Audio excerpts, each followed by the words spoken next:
Hello my friends and welcome back to my channel. Today we're going to be talking about the 8 books that I read in the month of January, what I rated them, how I felt about them, and what they're about. So let's get started. The first book that I read last month and that I read this year is Foul Lady Fortune by Chloe Gong. This is set in 1930s Shanghai, and it's following the aftermath of the popular duology These Violent Delights. We have Rosalind, who has recently found herself to be immortal after an experiment goes awry, and so she's dealing with this new reality of not aging and like healing very fast and trying to hide that from other people. So she becomes an assassin because she's very good at it, and she wants to right some of the wrong that she did in the first two. We also have Orion Hong, who is a new character in this world, and he is one of the most cocky, flirty playboy guys that I have read about in a long time. And they get roped into this mission because they're both spies and they need to infiltrate foreign society. And the easiest way to infiltrate foreign society without being suspicious is for them to be a married couple. And so they like barely know each other. They don't know each other's true motives, each other's true lives. It's just all very juicy and twisty, and there's a lot of deception and what's true and what's not. And I think that Chloe Gong just knows how to write these books because there's so many crazy tropes that I ended up loving, and the action scenes are always written very well. And I came to really appreciate Rosalind despite not really loving her in the first 2 books, and seeing her and Orion, and like I was just rooting for them the whole entire time because I love fake dating, I love fake marriage, and I think that it was done in one of the best ways possible. There's also a lot of historical elements, and while I don't love historical fiction, I love this book because I think that Miss Gong just can write these events in ways that are easy to understand while also being very informative. I gave this 5 stars. I love this. I will be reading the sequel when it comes out. Yeah. The second book that I read was An Heir Comes to Rise.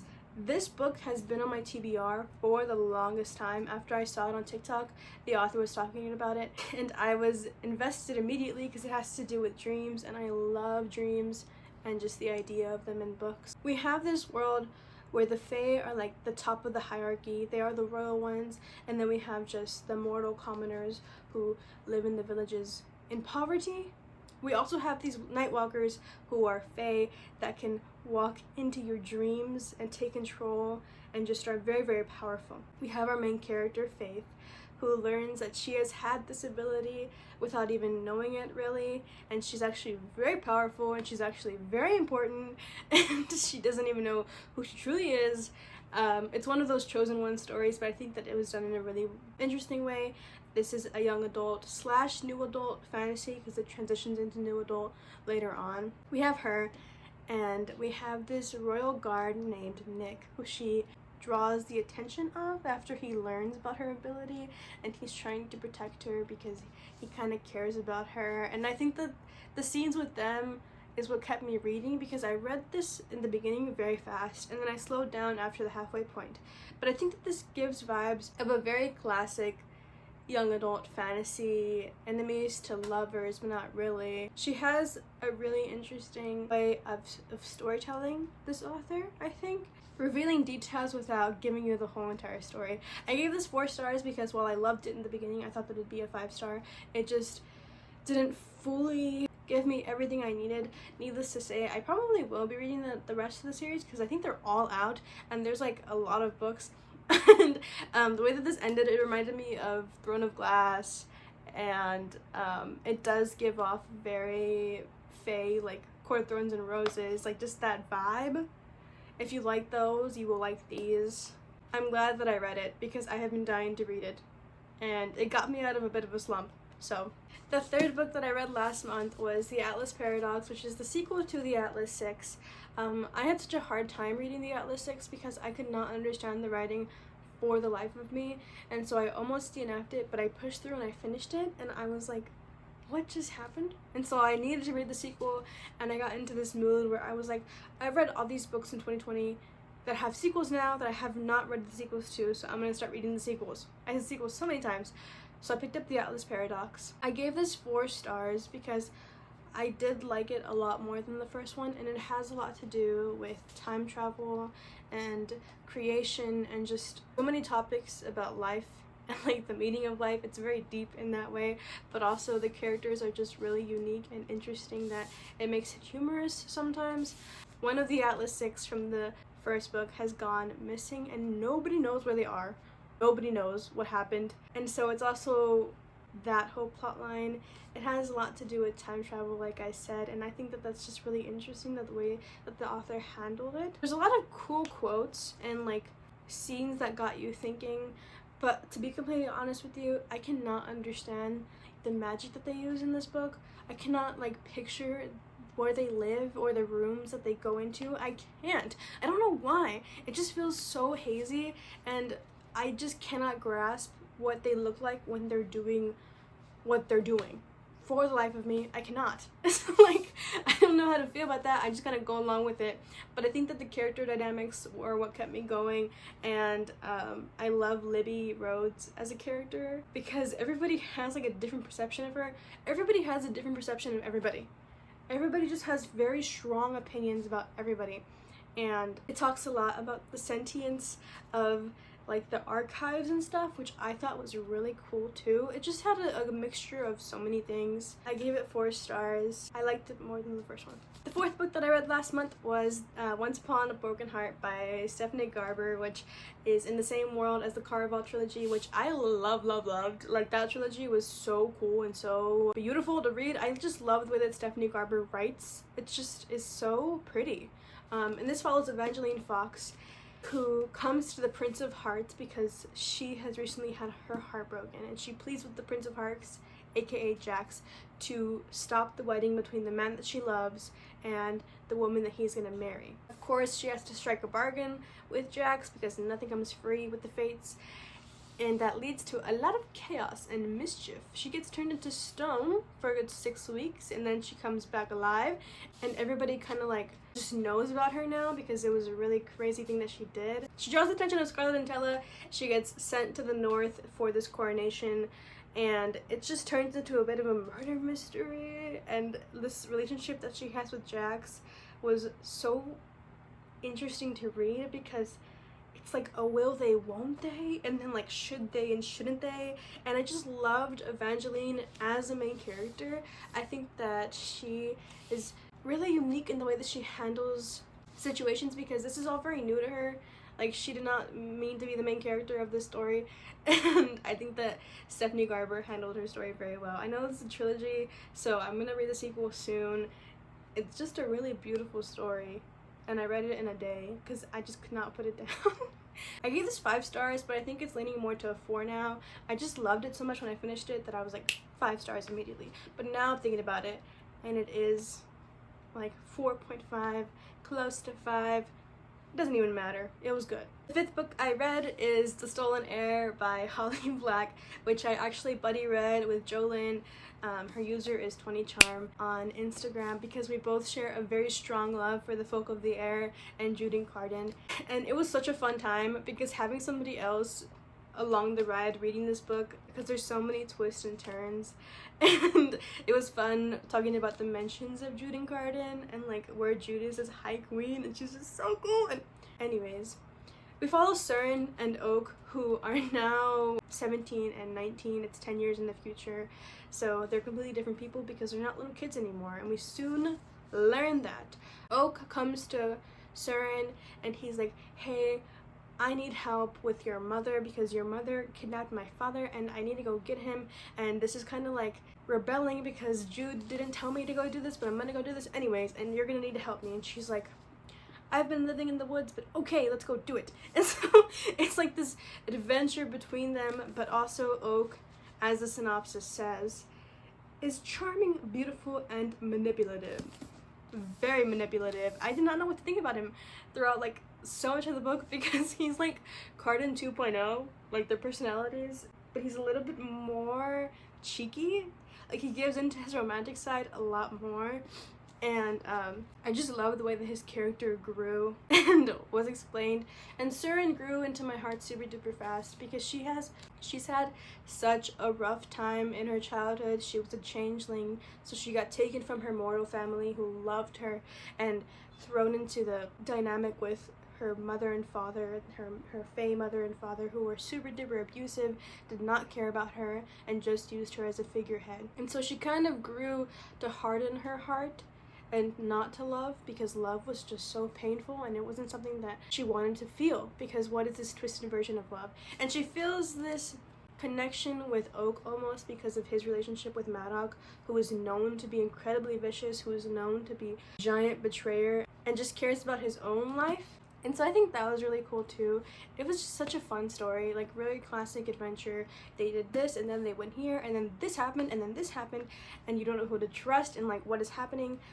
The second book is supposed to be in Oak's point of view, which is very exciting because like Oak just has the full picture and Surin has a bit of a smaller point of view because it's just her and what she knows, and she doesn't know who to believe, while Oak is just like thinking about so many things and like I don't even know what he's thinking. So that book is gonna be really cool. I gave this 5 stars. The 6th book that I read in the month of January was Beartown by Frederick Bachman. I gave this 5 stars. This is about a small town that is in love with hockey. Hockey is everything. Hockey is life. It's how they make their money. But people have been moving out. They're losing money and they're trying to get back on the map. We have a variety of a cast. We get almost every point of view that you can think of and how they feel. And this book made me cry so many times. Every time I finished a chapter, I had to just like stare at the wall and take a breath, because the way that Frederick Bachman writes is so emotional, and it just takes my heart and it squeezes it, and then it throws it on the ground, and then it stomps on it, and then it takes it and it throws it back into my body. That is how this book felt, honestly. We have Kevin, who is probably like the most popular guy in school. Everybody loves him. He is the head of the hockey team. He's the best on the hockey team. He has a lot of opportunities laid out for him.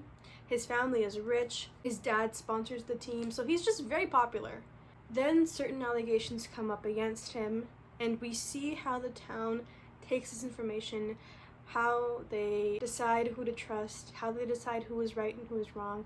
And it was just so sad and frustrating reading this book. We see the sadness, the terror, the grief of parents realizing that they can't protect their children as much as they thought that they could, and as much as they tried. How things happen and the justice system can be just so warped that it's devastating. It's just really sad. I like I said, I gave this 5 stars because it just took me by surprise. I don't know why I thought that this was a lighthearted contemporary, because it is not. So please look up the trigger warnings before you read this book, because I didn't. I kind of went into it blind, and it's a lot. Amazingly written though. I cannot stress that enough. It is amazingly written, and I will probably read the next 2 because I know this is like a trilogy, though I'm not sure when. So yeah. The 7th book that I read in the month of January is 9 Liars by Maureen Johnson. This is another Stevie Bell mystery set in London, because her boyfriend David lives in London, or he's studying abroad in London, and he misses her, so she goes over there, while also talking about a murder that happened in the mid-90s between this group of 9 friends who are super duper tight-knit and very, very close and just very unique in their own way.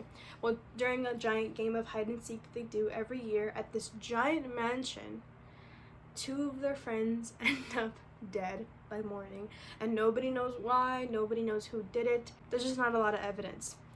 Flash forward, Stevie Bell's coming to London. She hears of this mystery and she gets roped into it because she learns that solving murder mysteries is just something that she knows. She's familiar with this. Like, she just, I think, enjoys doing it. I don't know. I mean, it's not a funny thing, but it's just, she just ends up solving them. She's known for solving them. Also, dealing with just life that's catching up on her, and she feels like all of her friends know what they're doing and they have a life set out for them, and she is trying to scramble to figure out what she's doing with her life because she just can't solve mysteries forever with what she feels. So it's that, and then also her relationship with David and where she wants this to go. And my friends like love David as a love interest. I think he's okay. So at the end of this book, I remember Maureen Johnson, when we went to go get this signed, she said that we were gonna hate David by the end, and boy oh boy do I not like David anymore. Although I know there's several books that are left in this trilogy, so he's gonna be redeemed, but I'm just saying I didn't like him in the first place because I feel like Stevie Bell doesn't need a man. Whatever.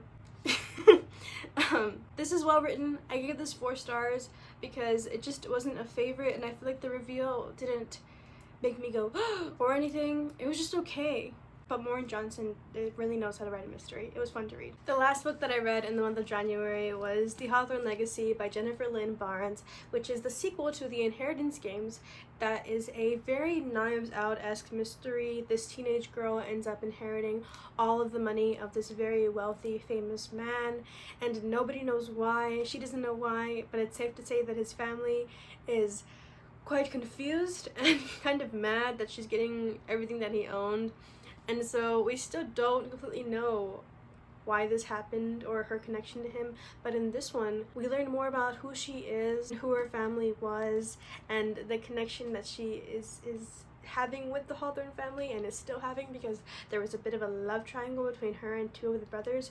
We have Jameson, who is very flirty and cocky and like quick-witted and very smart, and then we have Grayson, who is more reserved, cautious, and quiet, and very protective of Avery. And I am so much of a Grayson fan. Like, I cannot, the scenes that he has with Avery I love, and I love him.